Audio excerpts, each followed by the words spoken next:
fourth generation farmer on this farm. My great-grandfather bought the place at a land auction, and then we bought the place in 2006. It is operated with my wife, Katrina, myself, and our 4 kids, with a lot of help from my parents and nephew. When Grandpa bought the house, he bought it sight unseen because he got to the auction late, right? Mm-hmm, yeah. And they walked in and There was no kitchen floors. They ripped the kitchen floor out. And Grandma cried. Assuming to burn it to keep warm for the winter. Because they were losing the farm. And so when Grandpa bought it, Grandma cried.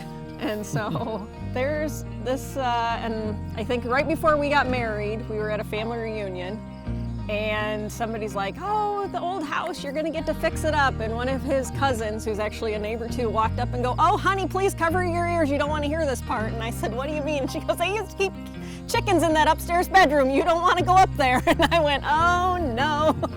And so it was funny. That was my first introduction to some of the extended family. We do corn, soybeans, hay. We do a lot of small grains.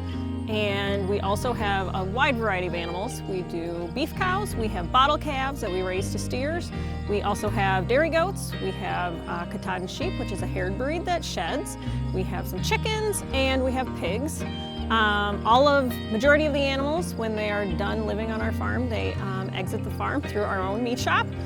They're locally processed. They come back here to either feed local families, to be shipped out to local states, or they come back here and are distributed through farmers market locations or retail locations in the local area.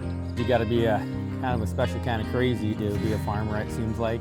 I love that animals never lie to you. You always know what an animal is thinking. If they like you, you will know it. If they don't like you, you will also know it. They are very pure animals. So when you assist a calf being born, you bring in a new life into the world. You watch that calf grow up. I got my favorite beef cows that come up for scratches every day. And then there's some other ones that just kind of stay back, but you know, they know your presence. You know, I can go out and call to them and they start bellering and come running back to see me. So it's kind of a bond that's irreplaceable that a lot of people will never get to know what it's like. And it's also neat to teach your kids, you know, how to treat an animal, you know, how to give them the dignity and respect that they deserve, which is ultimately going to come back for them to give the biggest price to give us nutrition in the end. Probably his favorite animal would have to be TJ, our herd bull. That would probably have to be, if there was ever an animal we keep after his useful time is here, it would be that bull. He needs his scratches every day. We take pictures at Christmas time with the bull wearing a Santa hat and a New Year's hat, and he wears the headband and he goes out and gets his scratches, and the sheep jump off his back because he's in the pen with some sheep right now over at his parents. And I'm trying to get a rose in his mouth for Valentine's Day, but he won't hold the rose. So. But yeah, you can literally do anything with him. So he's a one of a kind. He's like the one that he's like the favorite. I think probably some of the best things are being able to let the kids go out and play. Each of our kids have slowly selected an animal that they have really connected with.